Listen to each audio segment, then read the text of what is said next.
Vamos receber agora a Ana Paula Guljor. É assim que se pronuncia seu sobrenome, está correto? Guljor? Exatamente, É. Buljor.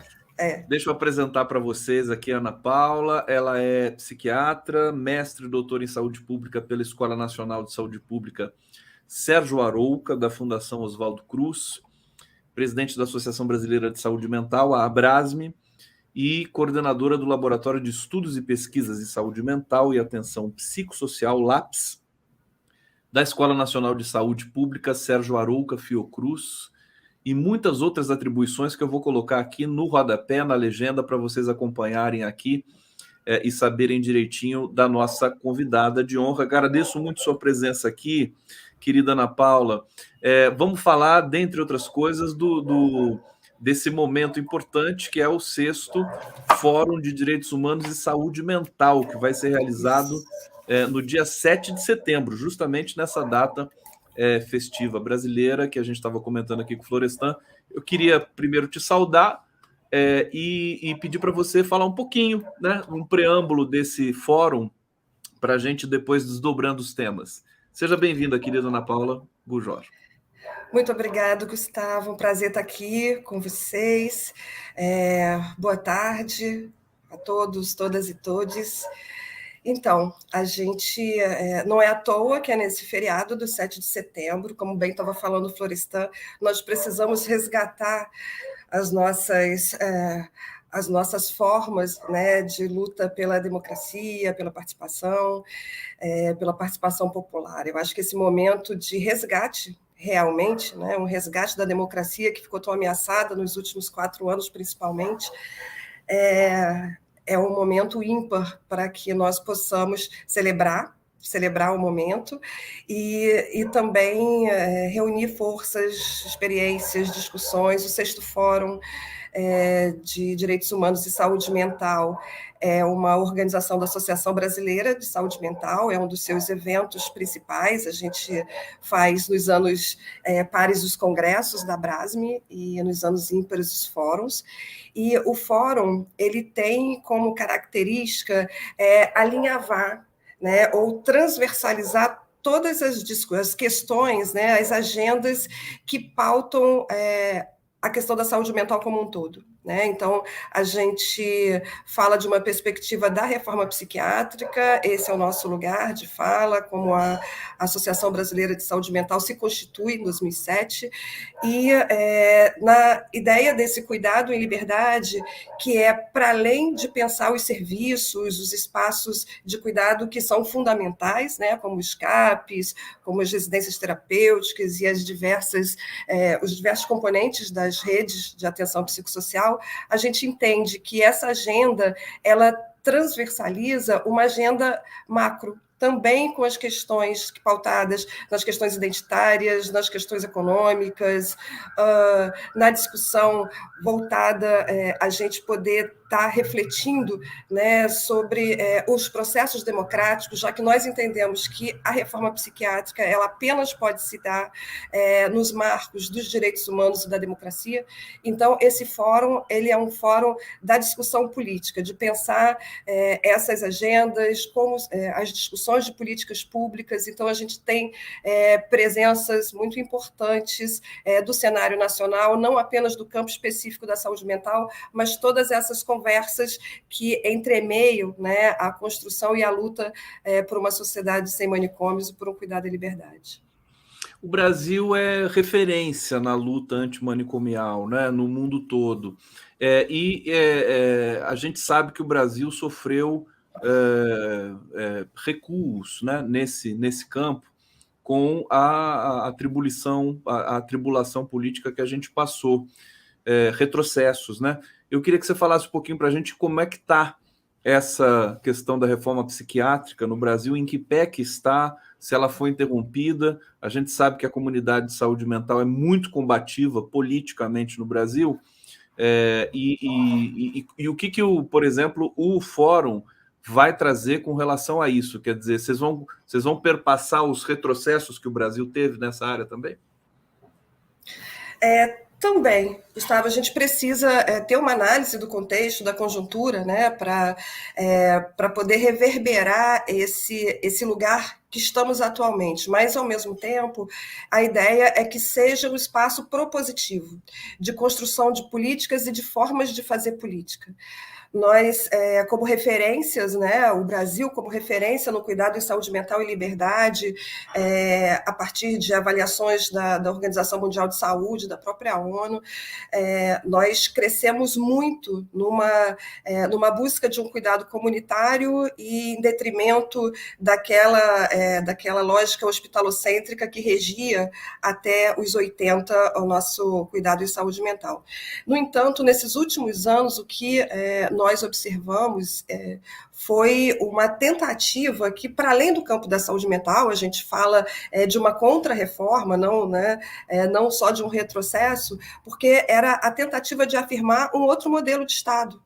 E esse modelo de Estado mínimo, ele é incompatível com o cuidado em saúde mental que permeia, né, a inclusão social, que permeia a proteção desses sujeitos, com transferências de renda como necessário, com todo um aporte do Estado no sentido da construção de políticas que garantam, né, a inclusão dessas pessoas.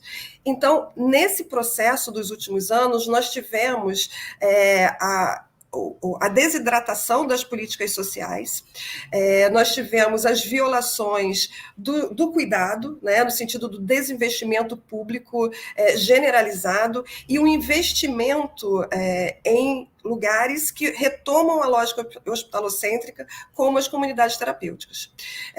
Acredito que hoje a questão das políticas de drogas são o grande desafio do governo Lula, aonde nós, do movimento antimanicomial, precisamos estar afirmando esse lugar. Né? Se a gente fala em cuidado asilar, a gente fala em espaços autoritários e não democráticos, que é exatamente a proposta de combate, né, a essa deterioração da democracia dos últimos anos. Então, hoje, o movimento antimanicomial ele vem buscar esse resgate, né, nesse espaço de protagonismo dos movimentos sociais, das entidades e, prioritariamente, no nosso campo, dos usuários. O que acontece nesse momento? Né? Nesse momento, nós entendemos o campo da saúde mental como um campo em disputa.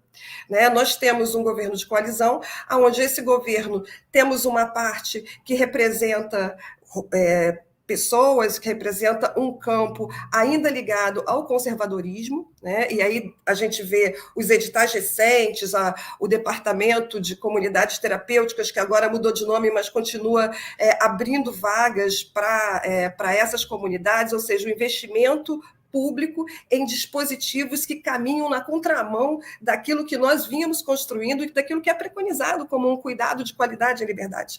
Né? Então, ao mesmo tempo que nós temos esse espaço, nós temos a criação, a riqueza da criação de uma diversidade de novos coletivos, de novos espaços de luta, de um movimento nacional de usuários que organiza as suas conferências livres.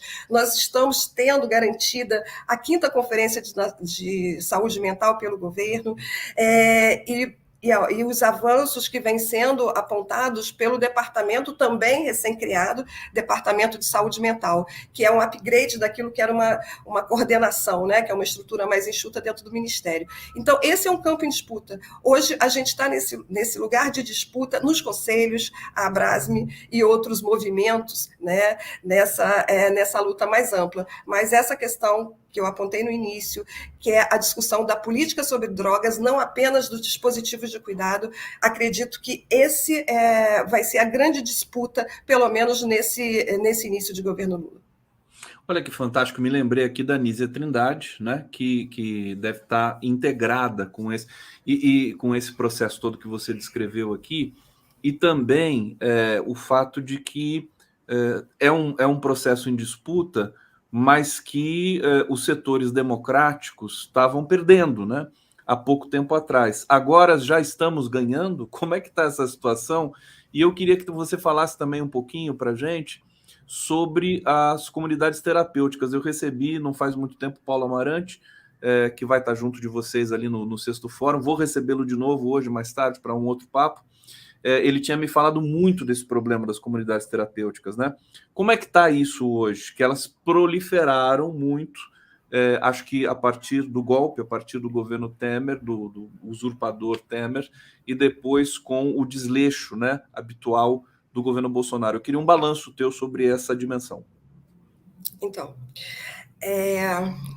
primeiro saudar, né? Você fala do professor Paulo Amarante, nosso presidente de honra da Associação Brasileira de Saúde Mental, um dos fundadores do movimento da reforma psiquiátrica e um grande guerreiro ainda hoje, né? Atuante fortemente após 40 anos de reforma psiquiátrica. Mas é um pouco disso que você está dizendo, sabe, Gustavo? Quando a gente vai pensar, bom, estamos ganhando ou não, né? Como é que está esse campo? Eu acho que não é uma resposta simples, né? O processo é complexo e a resposta é complexa. E complexa no sentido que foi uma imensa conquista hoje a gente ter um Ministério da Saúde com a professora Anísia Trindade. A professora Anísia Trindade, que foi aguerrida durante a pandemia, que tem uma história prévia, né, de defesa do cuidado e liberdade, da reforma psiquiátrica, uma socióloga, e que compõe o seu ministério, né, com as secretarias especializadas, com pessoas chaves muito importantes. Então, nós vamos ter o Luiz Batista na saúde da população negra, a gente vai ter um indígena na especializada de saúde indígena, e, ao mesmo tempo, no Ministério, foi criado o Ministério Indígena. Isso é um avanço extremamente importante quando a gente pensa das lutas a favor das populações vulnerabilizadas. Ao mesmo tempo, né, essa discussão das comunidades terapêuticas é um nó dentro do governo hoje.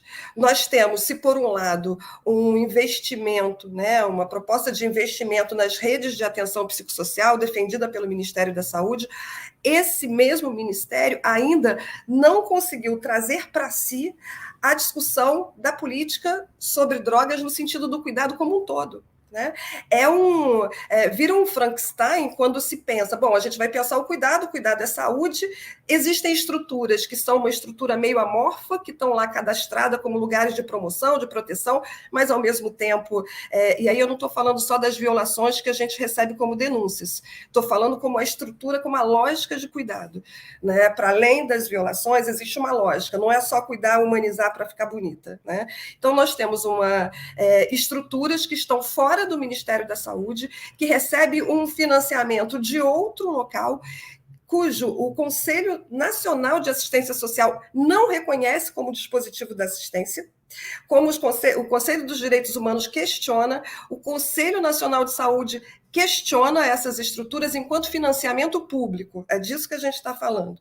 Né? O financiamento público em detrimento do financiamento de leitos em hospitais gerais, de residências que possam acolher, de unidades de acolhimento que possam acolher essas pessoas, porque já existem esses dispositivos. Então, se pergunta, por qual motivo, se nós temos uma rede, uma RAPS, dentro da saúde, que pode acolher essas pessoas, políticas intersetoriais já estabelecidas de longa data.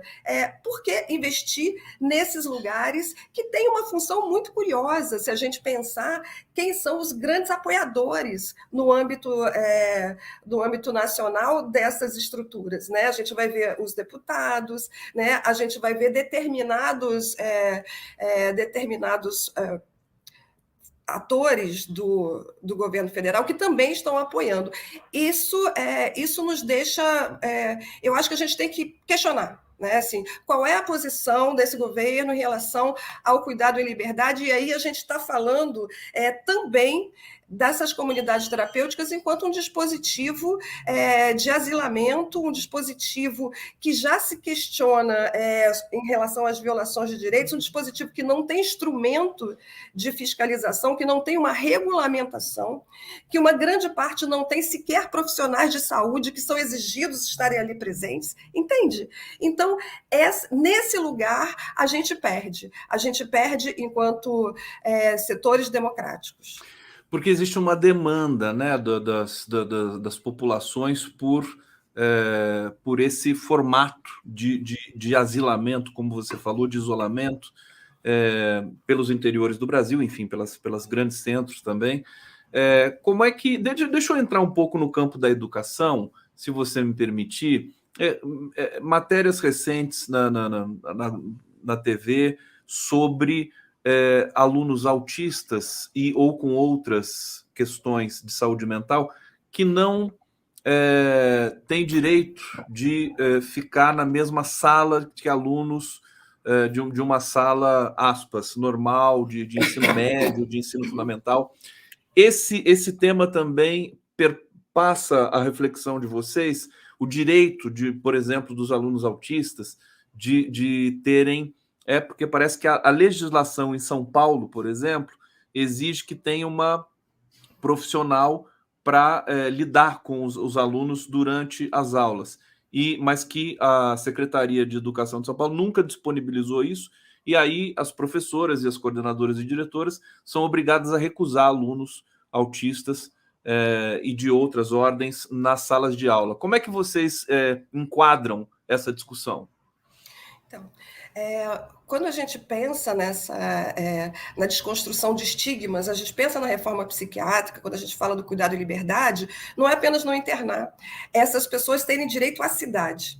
E aí, nessas diversas sub-áreas que aborda a saúde mental. E a gente pode pensar, se a gente pensar por diagnóstico, né, as crianças que têm necessidades específicas, como a questão dos autistas, a gente vai pensar os usuários de álcool e outras drogas, e a gente vai pensar a clientela da saúde mental estrito sensu, né, os loucos, como se dizia, né, antigamente. Então, tudo isso passa por uma desconstrução de um imaginário social sobre essas crianças, né, no caso dos autistas. A lei que garante, né, uma mediação para a participação dessas crianças na sala de aula, ela não é recente. Ela tem quase uma década que tem se garantido. O problema é que não se consegue um investimento, a gente sabe que não basta ter uma lei, mas é preciso que se lute pela garantia da implementação dessa lei e do investimento, né, da qualificação dos professores para receber uma clientela que tem uma necessidade especial. Então, não basta pegar uma criança, colocar na sala de aula que tem demandas específicas e aquela criança numa sala de aula que tem mais 40. Então, precisa de um planejamento, que é um planejamento amplo.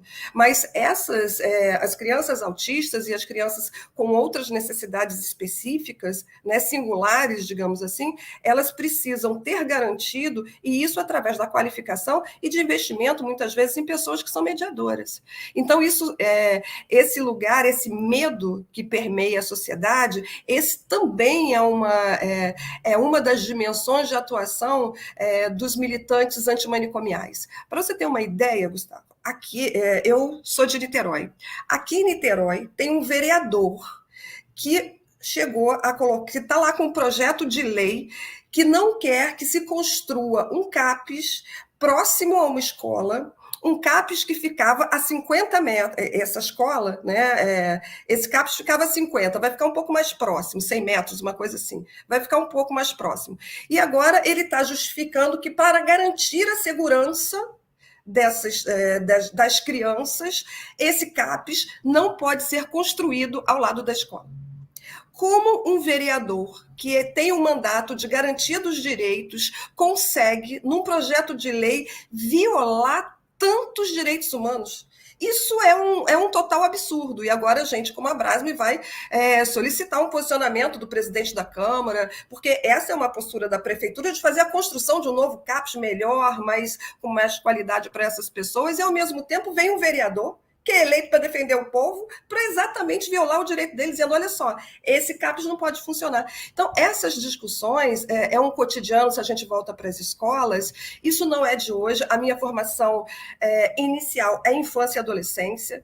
Então, a gente vivencia há quase 30 anos essa discussão em que, muitas vezes, você coloca uma criança que tem demandas singulares numa sala de aula e a primeira disputa a ser vencida é as outras famílias, porque a criança não tem preconceito, né? Verdade, mas essas a famílias criança não tem. As famílias aqui não gostam.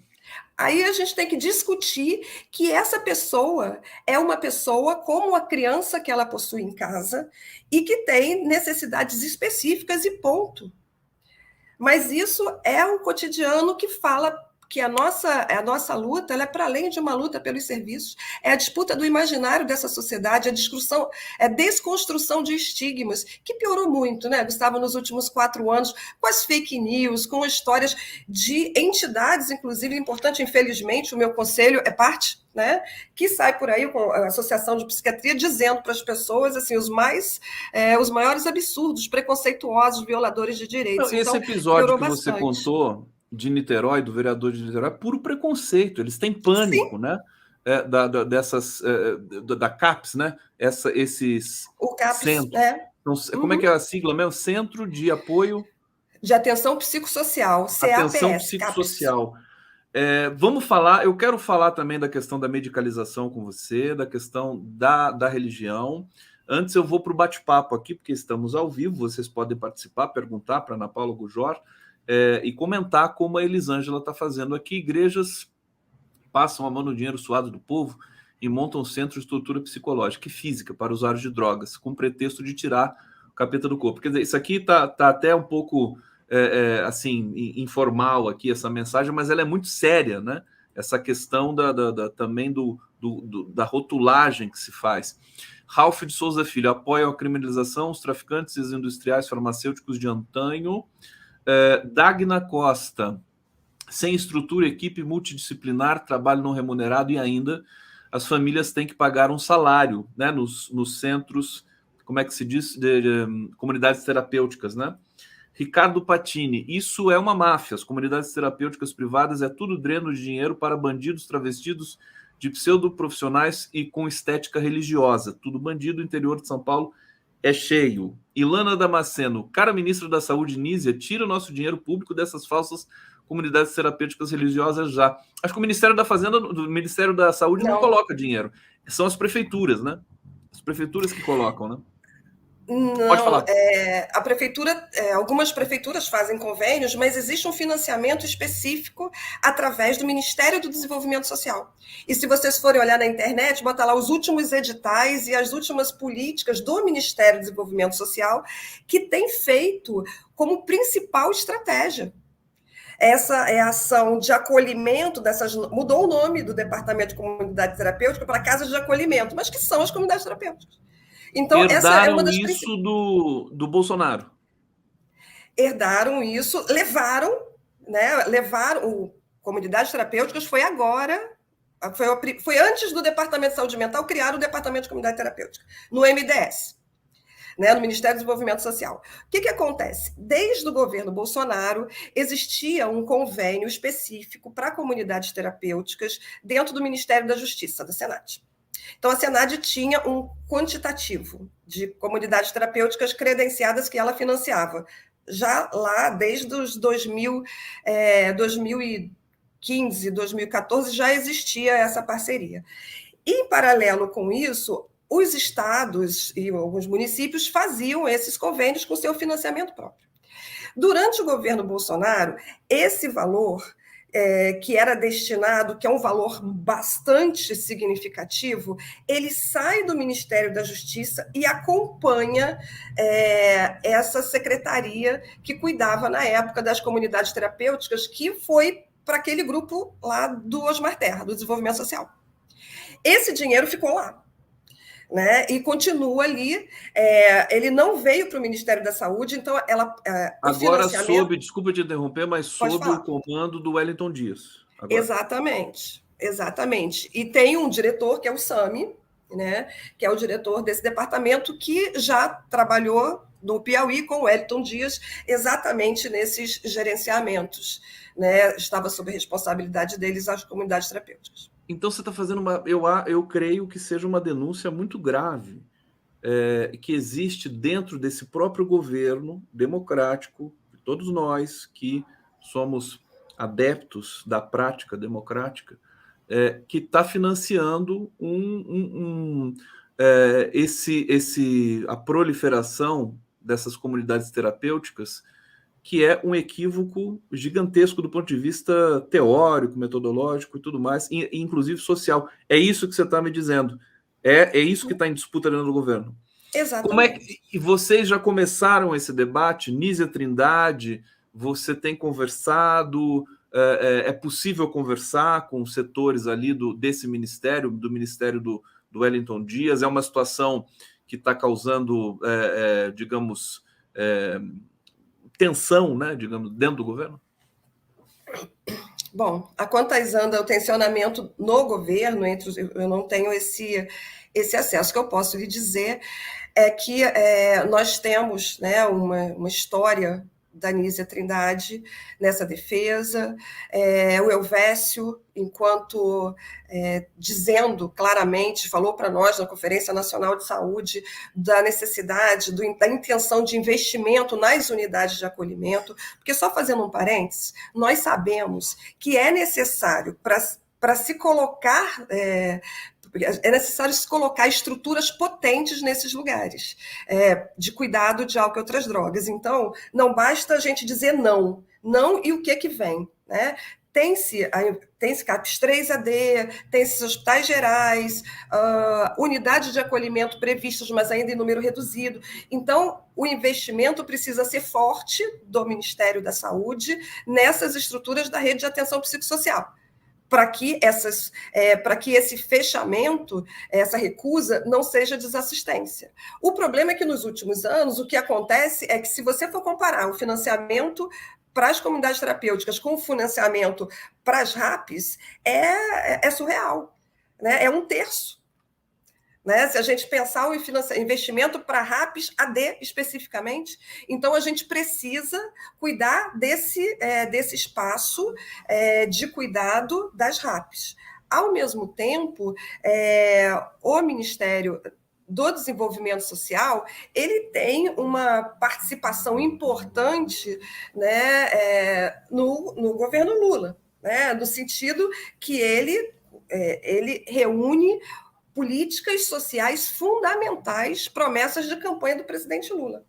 Isso coloca esse ministro enquanto um ator muito significativo. Ao mesmo tempo que nós temos uma ministra forte, que não é à toa que vem sendo atacada pelos setores conservadores, porque ela tem compromisso com o sistema público de saúde, com o sistema único de saúde, vem implementando políticas importantes para os avanços e pactuando democraticamente, discutindo com os secretários de saúde, estaduais e municipais. Então, esse aspecto é um aspecto que a gente precisa levar em conta. Como colocar numa mesa de debate essa tensão, mas com uma orientação fundamental, que é o cuidado de qualidade para essa população e as pessoas, né, as populações vulnerabilizadas.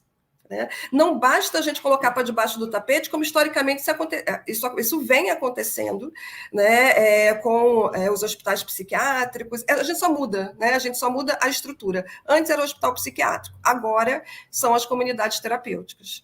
Né? Pois é, substituiu um procedimento que foi tão difícil de combater e de enfim, tirar do campo, do horizonte, né, do nosso país, o movimento antimanicomial, para a gente ter de volta isso com outro nome, né? Como os nomes são importantes, né?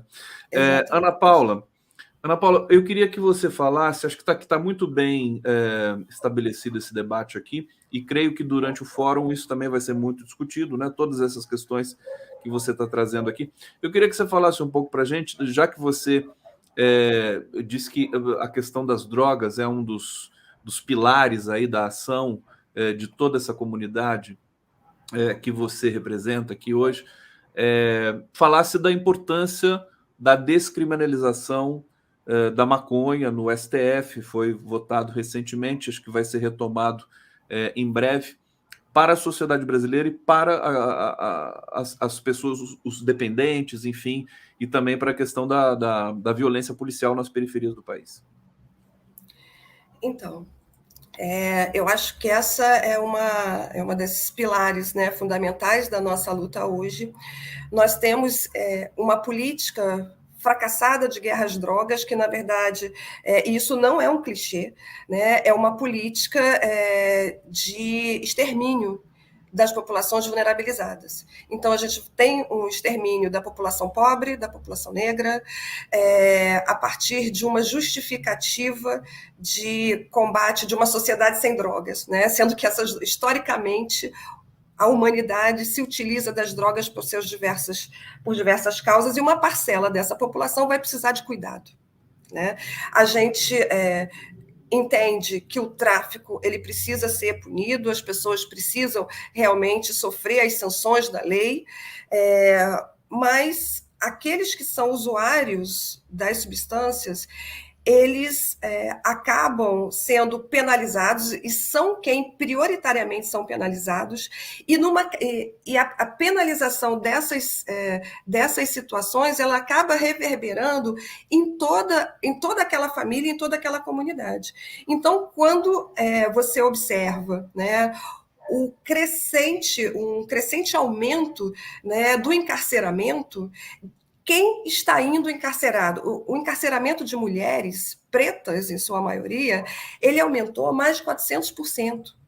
Né? Existe uma legislação que diz, bom, o usuário não vai preso, né? Mas quem é usuário e traficante numa legislação que não tem uma definição de quantitativo?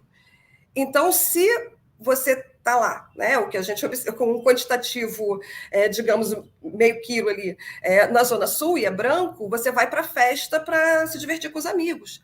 Agora, se você é pego numa área periférica, numa comunidade, e é preto, você já é a priori traficante. Então, isso mexe, né, com a nossa sociedade, né, com o preconceito da nossa sociedade, que é uma sociedade racista, que é uma sociedade que tem preconceito contra pessoas pobres, que tem preconceito contra as pessoas periféricas.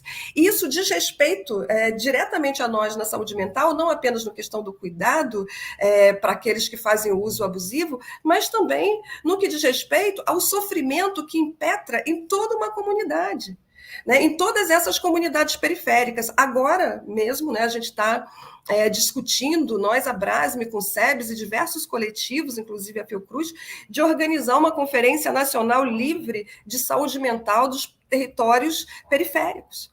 Porque o sofrimento, né, é um sofrimento que atinge a toda a comunidade, não é só aquele sujeito que é penalizado por estar fazendo uso de uma substância de uma forma recreativa, né? Então, a importância disso é que, primeiro, a gente vai poder reduzir significativamente essas incursões, ou seja, essa ação do Estado, que é uma ação absolutamente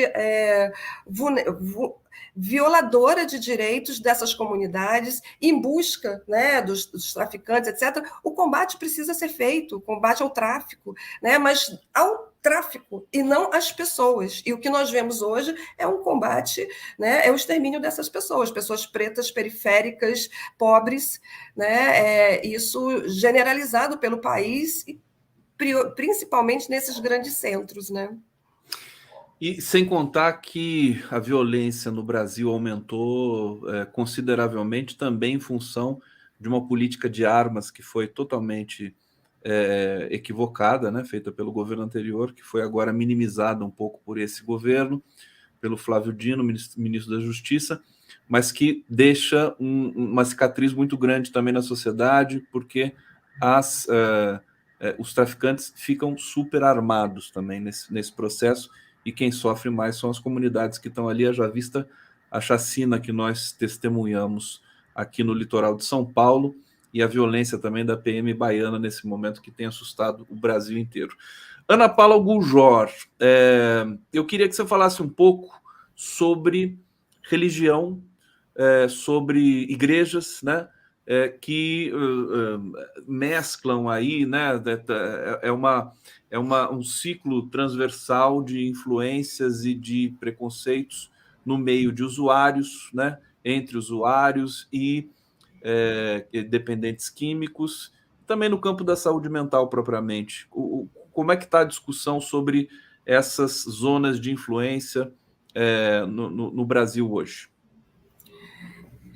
Então, Gustavo, é uma discussão complexa, delicada, que quando a gente vai falar da espiritualidade, quando a gente vai falar de fé, a fé ela nos permeia. Né? Há muitos de nós, das diversas vertentes da fé, não importa qual que era. Né? E a fé nos traz esperança, nos traz perspectivas. Ao mesmo tempo, quando se busca uma lógica, quando se encontra uma lógica confessional nos espaços de tratamento, quando se tem um dogma conservador de preconceito que perpetua um preconceito, né? Se perpetua uma certa imagem pejorativa desse ou daquele sujeito, e hoje a gente tem na questão dos usuários de substâncias, né, o ápice desse tipo de preconceito. A gente não está falando de fé e de espiritualidade, a gente está falando de determinadas igrejas, e a igreja não é uma doutrina religiosa, a gente está falando de determinados pastores, a gente está falando de um grupo, né, que usa a espiritualidade em prol do benefício pessoal, do lucro e do seu poder. Esse seu poder não necessariamente significa o lucro, né? Assim, vão ter lugares e determinadas igrejas que são muito ricas e outras que não, e que propõem a mesma lógica estigmatizante e excludente. Só que o poder, né, o poder de de ter esse status, de dizer da orientação que as pessoas devem cumprir na vida, isso é muito grave, isso é muito sério. A gente, ao mesmo tempo que encontra, né, espaços de religiosidade, que são espaços de acolhimento, que preconizam a palavra de Cristo, né, que é o respeito, que é o amor ao próximo, que é o acolhimento das diferenças, a gente encontra isso.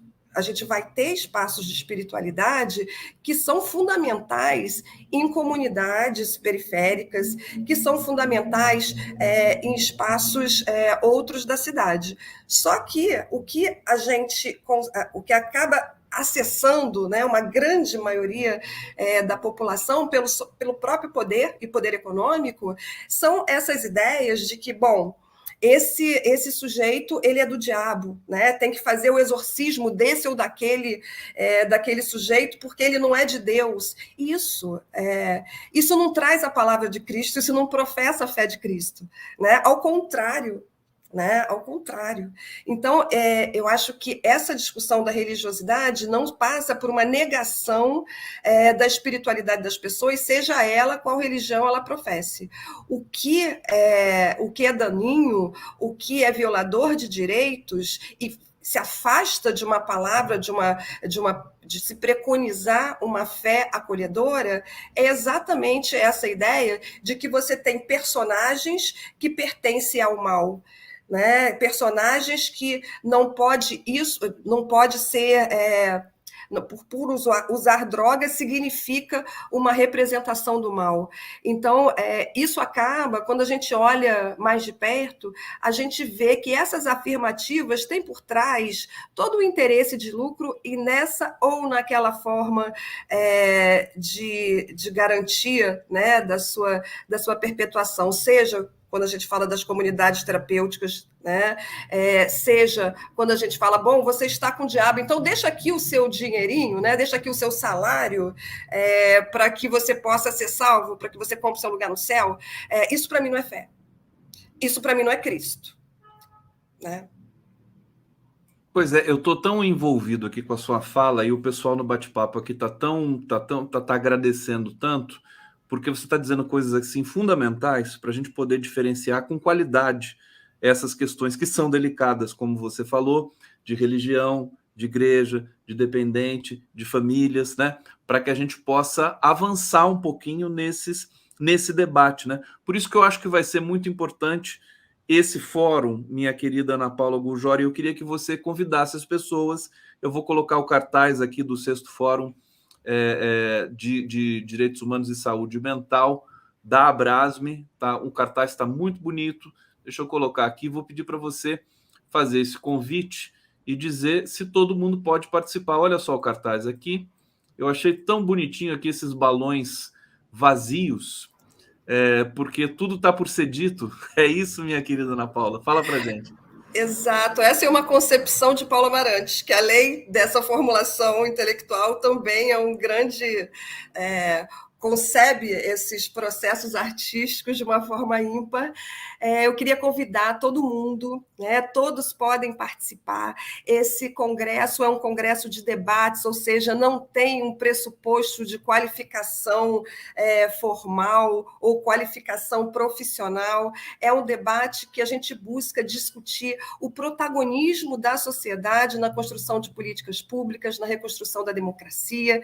Então, para além dessas conversas que nós começamos aqui e vamos aprofundar no fórum, nós também temos, né, formação, temos cursos, nós vamos ter uma discussão da questão indígena forte, porque nós entendemos, né, que também permeia o fator amazônico, mas os indígenas eles estão por todo o nosso país e também têm seus direitos violados, eles têm um índice significativo de suicídios que dizem respeito às violações do seu direito à terra. Então, a gente vai estar discutindo a questão antirracista, com formação, com vários debatedores e também a conjuntura de Estado. Né? Nós recentemente tivemos a honra de receber a confirmação do Márcio Portman, que vai estar com a gente discutindo. Na mesa de abertura, na conferência de abertura, nós vamos ter a Ieda Leal, nós vamos ter o Leonardo Pinho, onde a gente vai estar falando dessas questões ampliadas do contexto nacional e das ações específicas da igualdade racial e das pessoas em situação de rua, né, da promoção do direito das pessoas e população de rua. Então, a gente está muito feliz com o desenho que vem sendo finalizado e todos podem participar. Nós temos usuários, né, tem gratuidade para o usuário que quiser se inscrever, ele precisa se inscrever no site, mas ele não tem taxa para participar, porque a gente quer ouvir e quer poder aprender também com todas essas experiências que, ao longo dos anos, eles têm trazido na discussão da reforma psiquiátrica brasileira. Ana Paula Gurjor, deixa eu colocar aqui o site para quem quiser se inscrever, e a Ana Paula me disse se está correto esse site aqui, que eu acabei de pegar na internet. É isso aqui? Espera aí que eu vou sair um pontinho a mais aqui. Deixa eu tirar esse pontinho e eu vou colocar no bate-papo para vocês também. Direitos Humanos 2023.abrasme.org.br. É isso? Exatamente. E se não conseguir entrar no site, só colocar 6º Fórum Direitos Humanos e Saúde Mental, que também aparece. Você vai ser direcionado imediatamente, como eu fiz Exatamente. no Google, né? E Ana Paula, onde vai ser? Vai ser de 7 a 9 na UERJ, no campus do Maracanã. No campus do Maracanã, na UERJ. Do Maracanã da UERJ. Exatamente. A gente vai acompanhar. Eu quero te dar os parabéns, agradecer demais a tua generosidade de vir aqui conversar conosco. Todo sucesso. Vamos acompanhar e as discussões e os desdobramentos desse fórum histórico aí que você está organizando com muita competência. Todo mundo comentou isso comigo aqui. Muito obrigado. Com muita paixão. Sem paixão a gente não transforma, né? Ana Paula Gurjor, obrigado. Obrigada, Gustavo. Valeu.